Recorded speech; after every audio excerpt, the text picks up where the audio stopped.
Boker Tov, il est 8h, c'est l'heure du premier journal d'information sur Studio Kalita relayé sur les ondes de Radio J.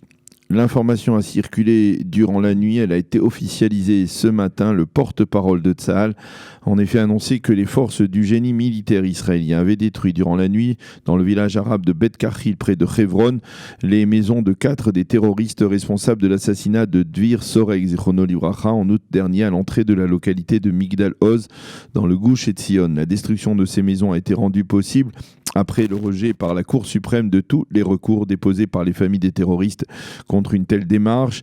D'importantes forces des gardes frontières se sont déployées autour de ces maisons. Des Palestiniens ont protesté contre cette destruction en lançant des pierres. Les forces de sécurité israéliennes ont réagi en utilisant des moyens afin de disperser cette manifestation. Je vous rappelle que Dvir Soreg Zichrono Livracha était élève de la yeshiva de Machanaïma Migdal Oz, une yeshiva où l'on étudie entre autres les œuvres de Emmanuel Levinas, d'André Neher et du Rav Léon Ashkenazi Manitou. Nouvelle tentative de trouver une solution à la crise politique actuelle et d'éviter de troisièmes élections. Hier après-midi, c'est le président de la Knesset, Yuli Edelstein, qui a décidé de se mobiliser afin de ramener négociateurs de Bleu-Blanc et du Likoud à la même table des négociations. Pour l'instant, il n'y est pas encore parvenu, mais dit-on, les entretiens se sont déroulés hier dans une atmosphère positive. Apparemment, dimanche, les équipes des deux grandes formations politiques devraient enfin se rencontrer.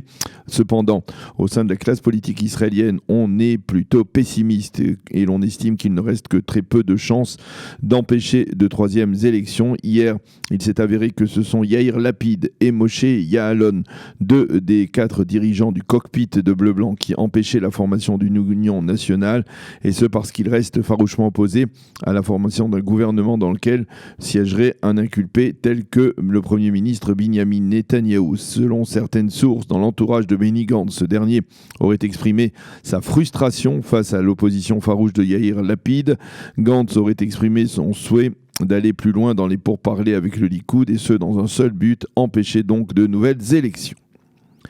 Des milliers d'Israéliens originaires d'Éthiopie ont célébré hier la fête du Sigd à Jérusalem. Ils se sont rassemblés sur la promenade As dans le quartier de Talpiot, car cette promenade possède un panorama splendide sur la vieille ville de Jérusalem et sur le mont du Temple. Et cela rappelle la tradition juive éthiopienne selon laquelle 50 jours après Kippour, les Juifs de ce pays montaient à l'époque dans leur pays sur la montagne la plus proche et exprimaient ainsi leur foi en Dieu, leur acceptation renouvelée de la Torah et leur aspiration à revenir à Sion et Jérusalem, une aspiration qui s'est donc concrétisée à la fin du siècle dernier.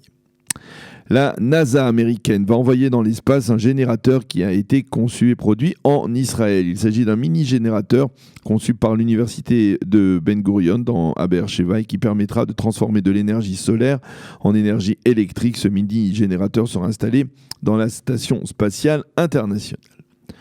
Un mot encourageant d'économie ce matin, selon la célèbre banque du Crédit Suisse. La situation économique d'Israël ne sera que très légèrement affectée par la crise politique qui se prolonge depuis un an. L'économie israélienne devrait rester forte, tout comme le shekel, ont expliqué hier les experts de cette banque d'investissement, qui estiment que la croissance économique sera en Israël en 2019 de 3% au lieu des 3,1% initialement prévus. Par contre, les bénéfices d'El Al sont en baisse très sensible, une baisse de 35% durant le troisième tiers de l'année 2019. Au total, au cours des 9 premiers mois de l'année 2019, la compagnie aérienne israélienne a perdu quelques 28 millions de dollars, soit 3 fois plus que durant la même période en 2018. La météo pour terminer ce premier journal, le temps sera partiellement nuageux avec parfois des pluies éparses, en particulier dans le nord du pays. Demain, on notera une hausse des températures. En tout cas, aujourd'hui, il fera 18 degrés à Jérusalem, 22 à Tel Aviv et 26 degrés à Eilat. C'est la fin de ce premier journal d'information sur Studio Kalita.